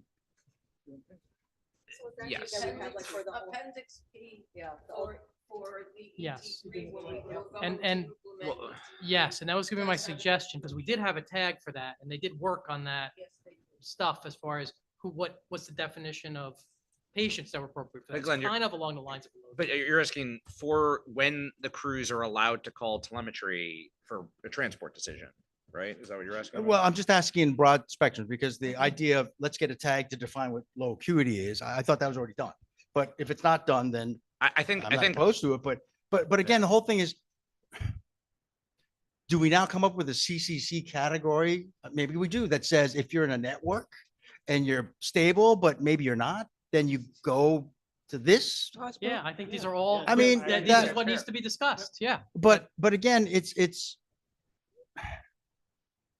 I think Mike is suggesting, not to put words in mouth, but to try to, which I think we sort of already have internally, but to define patients who are low enough acuity, they're not emergent and therefore need to go the closest, but are medically complex enough that they should go where they're followed up if possible. And I think those Logistically. are the things Which we I gotta think get a we bunch of have. smart people in the room and kind of talk through it. Is there a way we can quantify, like, is there a way to categorize this? How much do we weigh continuity of care versus, patient choice versus other factors? And so I think that's kind of the intent of that. Listen, I'll be honest, everybody with this change, everybody who's involved in EMS and the health systems need some guidance and understanding about what's going on. And so, I mean, even the medics on the street who don't really know how to interpret it and are learning about it now, I think that we owe it to them to give them clear guidance about what this means and how we could best serve the patients. I think, again, so that's my take That's on it. it. And I think this would be helpful Yep. to have that guidance from. Dr. Harrison and Dr. Copeland. I'm just wondering, and John, if that was a motion for John about a notice from this body, from the REMAC. Can't have two motions at once. we have to. Yeah. Then fine. I would Yeah. like to make, I would like to make. a motion. Can't have two motions at once. His motion's open still. Okay, when your motion. Dr. Kaufman, any All right. comments on this idea of having a group to look at? So maybe some guidance on these complexities. Yeah, I feel like, I don't know if I should, it just feels like it's worth saying that a group is good, but I think we have to be careful as a committee of physicians that we're not getting sucked into health networks and somehow thinking that's the equivalent of quality care. Because it almost, I mean, this would have sounded ridiculous 10 years ago that you would have said, oh, go to this hospital system because they give everybody here thinking, keep them within my hospital system. As physicians, that's not how we should be thinking. And it's coming up as a sub-context of all this. And it's quite upsetting that in a public meeting, this is the context, as opposed to there should be no mention of a health system. If the best care is at the other health system, And you can, that we should find a way of doing that. Yeah. And what this committee should also look at is where some other ambulance, maybe an interfacility, bypasses other hospitals that are capable to keep a patient within their health system. Because that should never be acceptable as physicians or as a REMAC. Sorry, I had to say it. I was biting my tongue for too long. I think we should be careful with the way we're using health systems here, right? I think continuity of care applies not just to health systems as we think about them in networks, but I do think that they apply to, independent facilities too, right? So, you have a failure patient who typically seeks care at, independent hospital A, but now they're getting forced to go to network hospital B. That's not good for the patient. And I think that, care goes, at the end of the day, care goes beyond the emergency department, right? There's a lot of metrics that hospitals, have to deal with post the ED, post discharge, and readmission.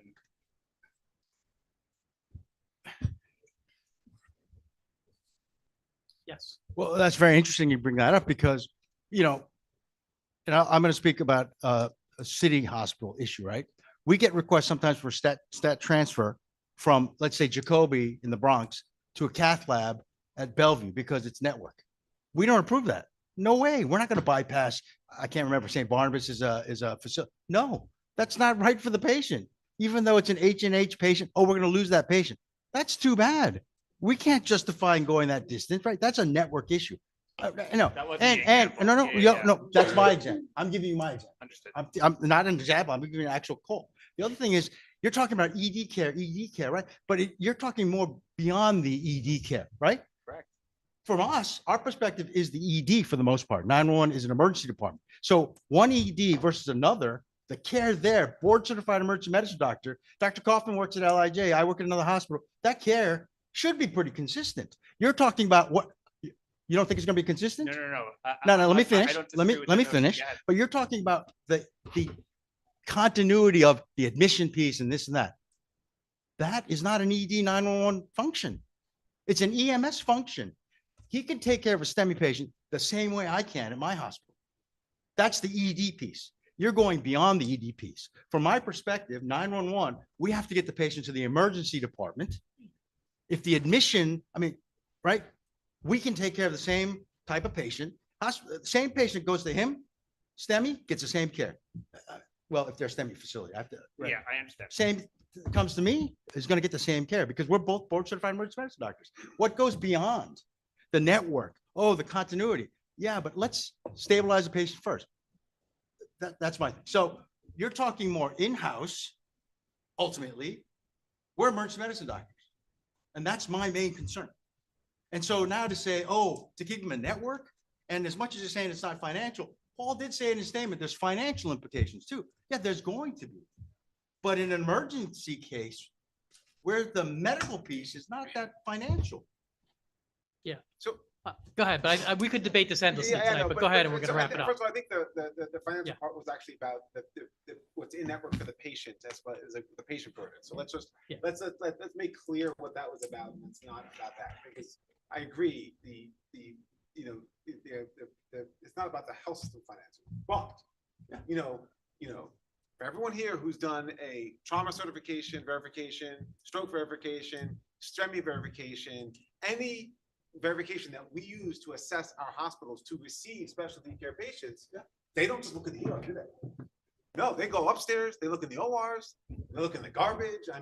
But that's a hospital designation, not the ED. What I'm saying is when you determine good emergency care by limiting it to the ER, inherently all the standards that the hospitals use. I think you're saying you're looking at from a patient-centered care. That same cath example you give, yes, you and I can take care of that the same way, but they have complex anatomy. They've had multiple caths before. They have a cardiologist who knows them as a cath attending and knows them. Like that case may be better served. That I'm just using that as an example. You know what I mean? By yes, they could get adequate care at one place, but it might be better somewhere else. But that's a great example. STEMI, we don't have things that say if it's a complicated STEMI by our own protocols, go to a different hospital. No, that I doesn't understand exist. that. And so you say Right. you and I can provide the same emergency care. Yeah. But that's not from a patient point of view. That's not the only piece of it. Is all I'm saying. Yeah, I get it. Even the joint committee audits that come in. Right. All of a sudden, that wall that can be visible as painted. You look on the back, it's still shambles because it's all cosmetic, right?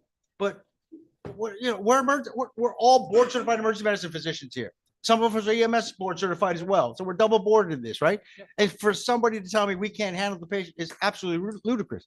Now, the continuity of care stuff, I get, but if it's an emergency thing, okay, no.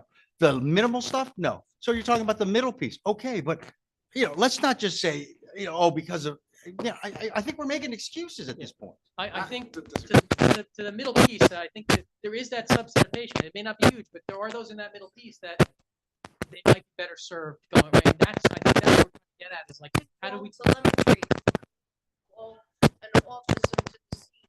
It's not a definite no. This conversation is really getting out of control. This was an operational decision that the fire department made to better serve all the community.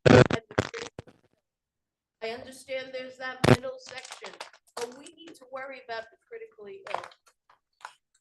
I would argue we need to worry about everyone who We uses do, the 911 system. we do, Yeah. but an ambulance, so we have one ambulance available.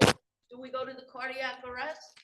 Or do we go to the patient with the pump, with the stub toe that's also a cancer survivor? All these extremes aren't helping it. Right. Like, we need to But, really but that's choose what examples. you're all Yes. doing. Yes, go ahead. We're going to move on. And just as it pertains to educating the communities, the department has created PSAs. They just have not been released yet. They will be released. But again, the whole community and the most critically ill.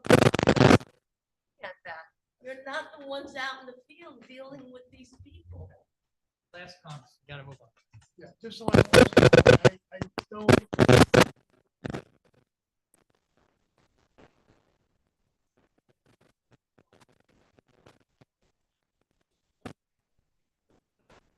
Category, maybe falls in this gray zone. Again, maybe we need to have an approach to how we approach this particular population. Okay, again, what would be the objection to that? Okay, we're not forcing anything. We don't even know what the outcome would be of a conversation around that. One at a time. Go ahead, last thing. I understand what you're saying. I think trying to parcel 1.5 million patients and identify that group is an impossibility. Maybe. I don't see how you're gonna do it. I do telemetry, I do the field, I do the ER, I do all these things. And even in the ER, parsing it out is difficult. That Peter to pay Paul. And we don't have the ability, I'm sorry to upset you. We don't have the ability to do that. If you had a smaller system, you could do that. I don't see how you're gonna start to do that with 5,000 calls a day and start to cut that line and still serve everybody. Curious to see if the as the staff same. comes up with anything that's gonna be. Well, I think that's impossible for us to do, and we're gonna be at an impasse. Yeah. Because I am not gonna believe, basically, you're screwed. Patients will be served at the standard of care that the state said is the facility for them. And it may not be the place you wanna go, but that's nothing I can do about that. That is the state of the art. What goes on in the hospital is not my responsibility. Once I bring you the patient, that's it. We cut there and you have.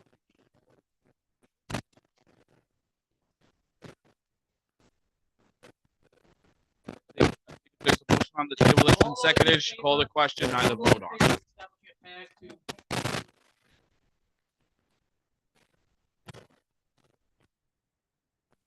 Four people, five opposed. Actually, I'm abstaining. You abstain, okay.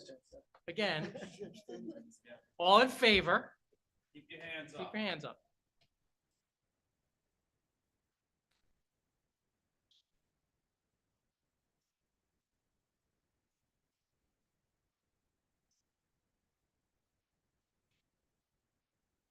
Okay, now, not abstain, opposed. 4.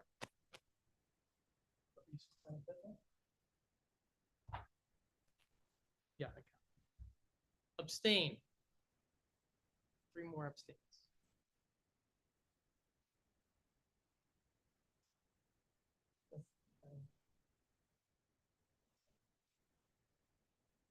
Cindy voted back there. We have a quorum? Yes, yes. People have left. Yeah, we still have a Erase quorum, everything. but we don't have enough we don't have enough in favor votes to meet that quorum number, so the motion fails. Any other unfinished business? Are you raising your hand? No. Dr. Harris? Yeah, thanks. Sound like mom talks to me too.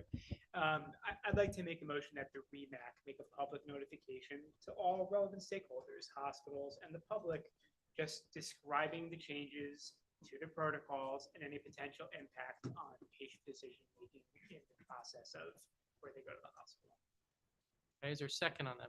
There's a second. Discussion on that motion, and that motion only. Yes. I would just like to add that I know that we all in the room might understand how an EMS system works and 911 and all of that, but I've been around many people who might have the means to get an Uber and have a lot of education and really don't understand and have tried to call an Uber for a finger that's injured. So I think that it is a really good idea to try to educate the public a little more about this, regardless of their background and their financial means. Any other discussion? All in favor? Do you need the motion read back? So the motion was that So the REMAC make a public notification just describing the operational change and the potential impact on emergency departments and patients. Okay. Go ahead, To please. emergency departments and patients.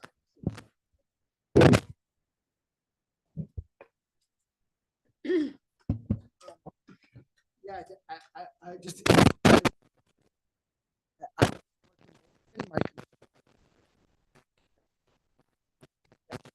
Do we have that?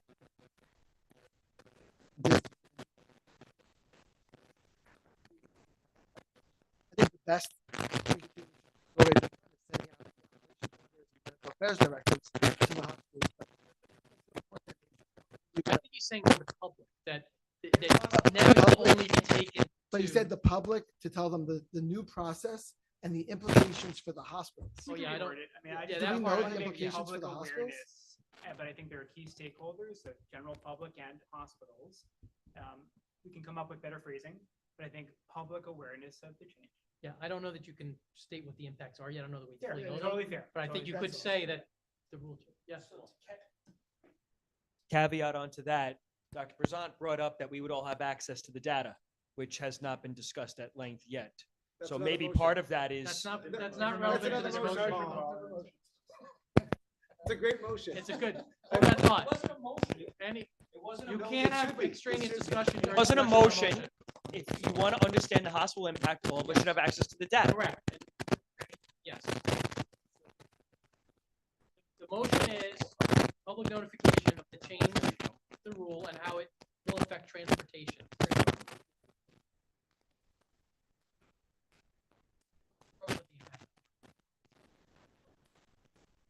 The motion is that REMAC issues some sort of public notification.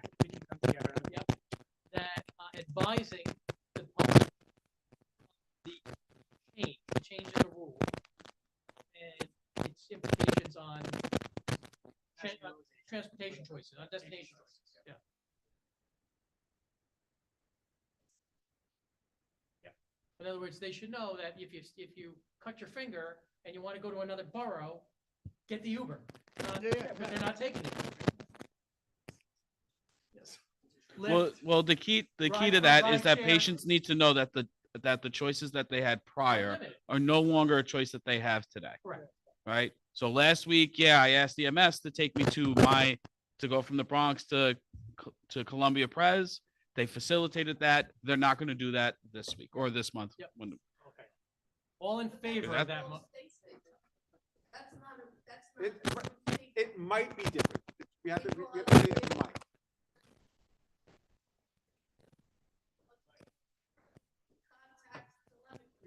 They may be able to go.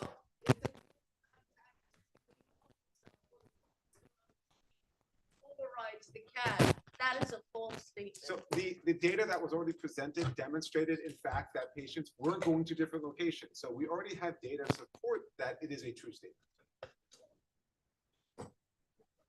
Again, I think we can come back to the, like, we're not, I'm not rushing. Yeah. I'm making a motion that we develop verbiage. Yeah, the wording will be approved by the REMS, by the regional council, yeah.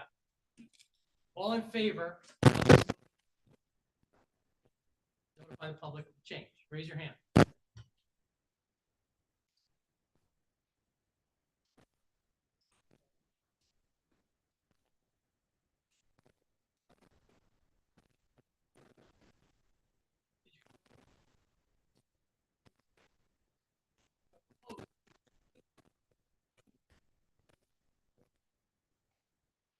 Abstain.